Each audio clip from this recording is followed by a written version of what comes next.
Assalamualaikum warahmatullahi wabarakatuh. Perkenalkan, nama saya Juraida. Di sini saya akan menjelaskan artikel saya yang berjudul Kajian Pemanfaatan Kultur Jaringan dalam Perbanyakan Tanaman Bebas Virus. Yang mana pendahuluannya itu bioteknologi untuk tanaman adalah budidaya jaringan tanaman secara in vitro yang memiliki kesenjangan dengan budidaya tanaman secara konvensional. Yang mana kultur jaringan di sini merupakan suatu teknik mengisolasi bagian tanaman seperti protoplas, sel jaringan, dan organ yang kemudian menumbuhkannya dalam media buatan dengan kondisi aseptik dan terkendali. Tahapan-tahapan dalam kultur jaringan yang pertama itu pembuatan media, yang mana media di sini merupakan faktor terpenting dalam pelaksanaan kultur jaringan. Yang kedua itu inisiasi. Kontaminasi sering terjadi pada proses inisiasi. Hal ini disebabkan oleh beberapa faktor.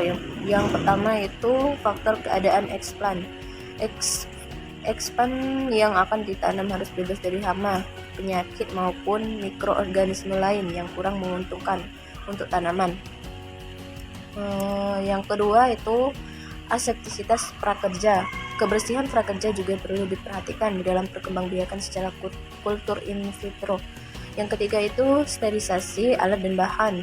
Peralatan yang harus steril adalah laminar airflow, alat-alat dan tabung kultur. Selanjutnya itu sterilisasi, yang mana sterilisasi ini yang dimaksud dalam kegiatan ini adalah bahwa semua alat, bahan kondisi laboratorium, explant, tempat inisiasi, dan pekerja harus dalam kondisi aseptis. Yang keempat itu multiplikasi. Tahapan multiplikasi ini dilakukan untuk mendapatkan jumlah planlet yang lebih banyak. Yang kelima itu pengakaran. Yang mana pengakaran di sini merupakan proses yang dilakukan pada tanaman yang bertujuan untuk membentuk akar pada tanaman yang dikulturkan. Selanjutnya itu aklimatasi. Aklimatasi itu merupakan proses pemindahan panen dari botol kultur ke lapangan. Selanjutnya itu faktor-faktor yang mendukung keberhasilan kultur jaringan. Yang pertama itu genotip tanaman. Genotip tanaman, salah satu faktor yang sangat mempengaruhi pertumbuhan dan morfogenesisnya itu explant dalam kultur in vitro adalah genotip tanaman asal explant diisolasi. Selanjutnya itu media kultur. Perbedaan komposisi media, komposisi zat, pengatur tumbuh, dan jenis media yang digunakan akan sangat berpengaruh pertumbuhan dan regenerasi explant yang dikulturkan. Yang pertama itu komposisi media. Perbedaan komposisi media ini seperti jenis dan komposisi garam-garam anorganik, senyawa organik, zat pengatur tumbuh sangat mempengaruhi respon explant saat dikulturkan. Yang kedua itu komposisi hormon pertumbuhan. Komposisi di sini dan konsentrasi hormon pertumbuhan yang ditambahkan dalam media sangat berpengaruh arah pertumbuhannya dan regenerasi explant yang dikulturkan.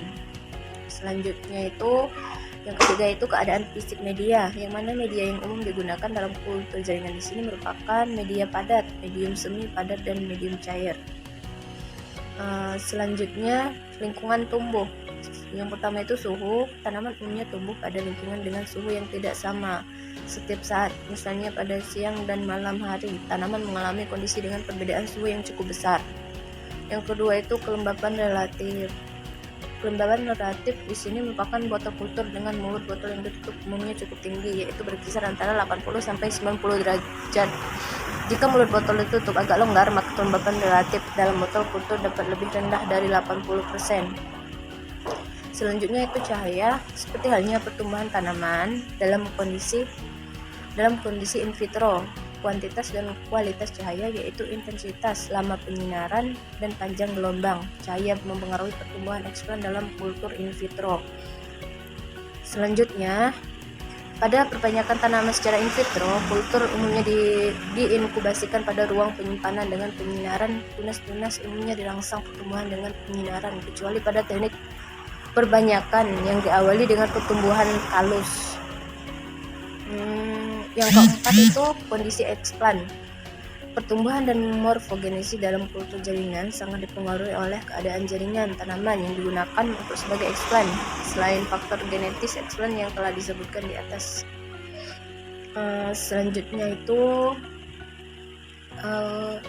Virus tanaman, yang mana virus merupakan suatu nukleoprotein yang dapat memperbanyak diri hanya dalam sel yang hidup dan memiliki kemampuan menyebabkan penyakit. Virus di sini berukuran sangat kecil dengan diameter yang bervariasi dari 20 sampai 300 dan membutuhkan bantuan mikroskop elektron untuk mengamatinya. Virus di sini memiliki perbedaan dibandingkan dengan semua patogen tanaman, tidak hanya dalam ukuran dan bentuk, tetapi juga pada susunan kimia dan struktur fisik, cara penularannya, perbanyakan transkolasi dalam jaringan inang.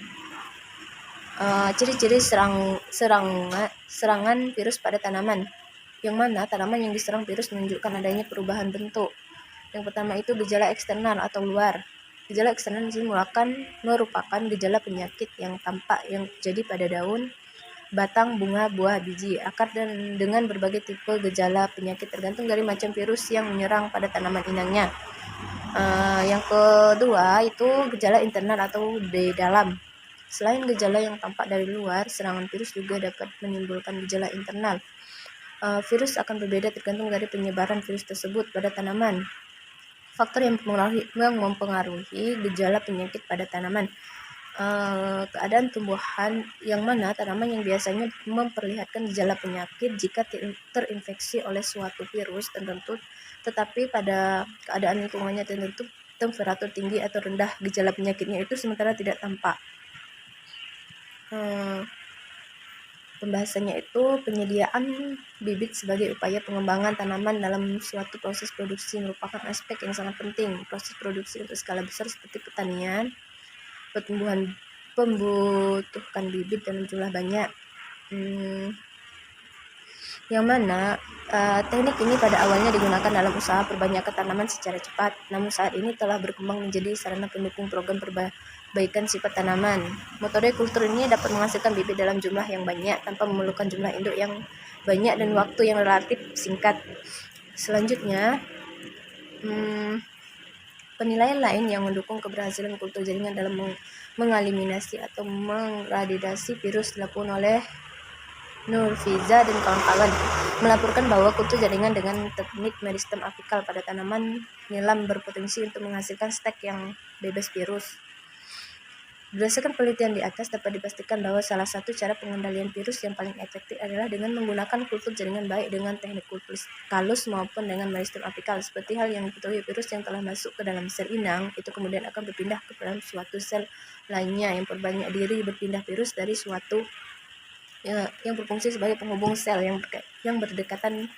Virus yang mencapai jaringan yang pengangkut akan bersama-sama dengan asimilat masuk ke dalam plom atau buluh ayak yang menyebar secara pasif. Penggunaan metode kultur meristem apikal sangat potensial sebagai upaya untuk mengaminasi virus yang menginfeksi meristem apabila lebih cepat dibandingkan penyebaran virus. Selain itu, meristem apikal belum ada plasmodiosmata. Hal ini disesuaikan dengan pernyataan Barahima. Kesimpulannya itu, penyediaan bibit tanaman dalam suatu proses produksi merupakan aspek yang sangat penting. Proses produksi untuk skala besar seperti pertanian dan perkebunan membutuhkan bibit dalam jumlah banyak. Yang dihasilkan diharapkan memiliki varietas unggul, seragam, bebas hama dan patogen, serta penyediaannya yang kontinu. Kultur jaringan di sini merupakan salah satu teknik yang digunakan untuk menghasilkan bibit bebas virus dalam jumlah banyak dan waktu yang relatif singkat. Penggunaan metode kultur meristem apikal dan kultur kalus sangat berpotensial sebagai upaya untuk mengeliminasi virus yang menginfeksi secara sistemik, secara proliferasi. Sel-sel meristem apikal lebih cepat dibandingkan penyebaran virus. Selain itu juga, pada sel meristem apikal belum ada plasmodiosmata. Pemanfaatan apikal belum ada sebagai perbanyakan bibit tanaman bebas virus merupakan salah satu alternatif pengendalian yang efektif dan harus diterapkan untuk skala yang lebih besar. Mungkin itu saja yang dapat saya sampaikan. Saya akhiri. Wassalamualaikum warahmatullahi wabarakatuh.